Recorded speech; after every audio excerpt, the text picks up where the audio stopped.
Senhores Secretários de Estado, eu começo por perguntar ao Sr. Secretário de Estado do Orçamento, e com base nas estimativas internas de que falou, se o déficit ficará ou não abaixo dos 3%.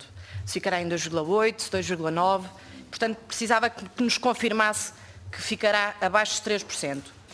E gostaria também que me confirmasse, nesse cenário, se isso não é muito melhor do que as previsões feitas por diversos organismos internacionais e que apontavam para um déficit de 3,2% e 3,3%.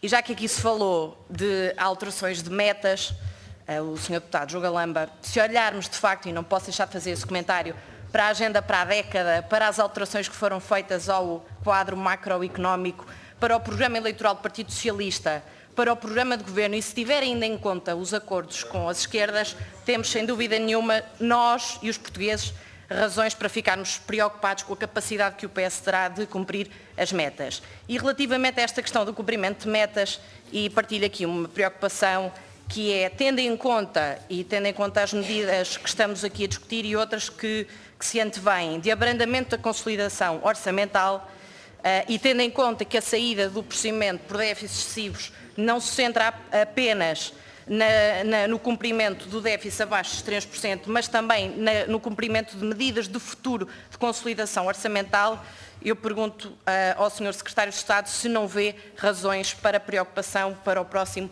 ano.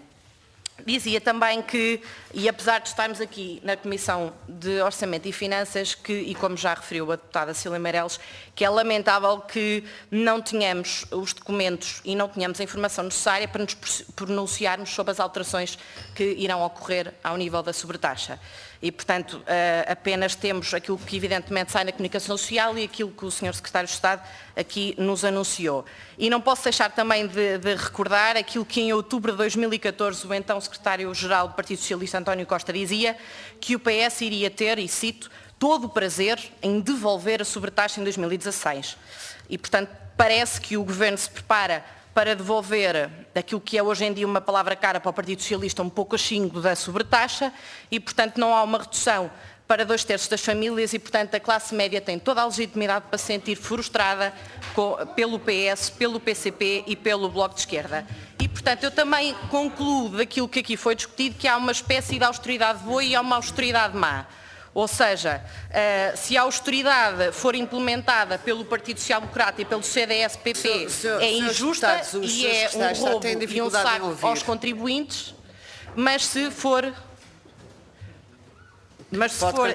implementada pelo Partido Socialista, pelo Bloco de Esquerda e pelos Verdes e pelo PCP, evidentemente, já não é um roubo nem é um saco aos contribuintes e, portanto, para razões de coerência política, temos aqui vários dados, no mínimo, interessantes. E, portanto, aquilo que temos em cima da mesa, sem dúvida nenhuma, são 3 diplomas que mantêm a austeridade, naquilo que é, obviamente, dados objetivos que temos para discussão e, portanto, aquilo que se trata é de um modelo de devolução menos gradual e menos responsável do que era aquele defendido pelo PSD e pelo CDS-PP.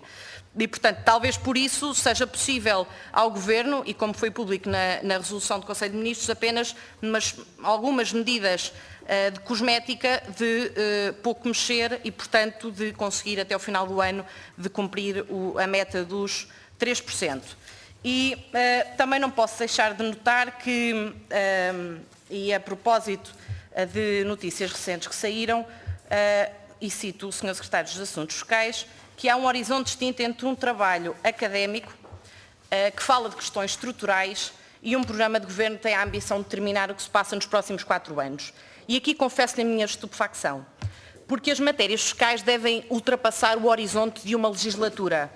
Aliás, e como especialista em Direito e em Direito Fiscal que é, conhece certamente bem o princípio da confiança jurídica, da previsibilidade fiscal, da estabilidade legislativa e a importância que isso tem para as famílias, para as empresas e para os investidores. E, portanto, estas suas declarações de que um programa de governo tem a ambição de determinar o que se passa nos próximos 4 anos, talvez justifiquem as alterações que o Governo se prepara para fazer ao nível do IRC, e recordo que é uma reforma recente, que entrou em vigor em 2014 e que, apesar da descida da taxa, trouxe consigo um aumento de receita. E, portanto, sem dúvida nenhuma que o facto de o Governo suspender a descida da taxa de IRC, acordada entre o antigo PS e o anterior Governo, e o facto de se preparar para reverter, ainda que parcialmente, as regras do Participation Exemption e o facto de voltar a alterar os prazos de reportes de prejuízos fiscais, aquilo que diz claramente aos investidores é que Portugal não é um bom destino para o investimento. E com as consequências negativas evidentes, que eu tenho a certeza que o Sr. Professor de Direito Rocha Andrade conhece, tenho dúvidas que, pelo menos publicamente, o Sr. Governante as enuncie. E, portanto, pedi-lhe, obviamente, o comentário a estas questões. Muito obrigada, Sra. Deputada. Sr. Deputado João Paulo Correia.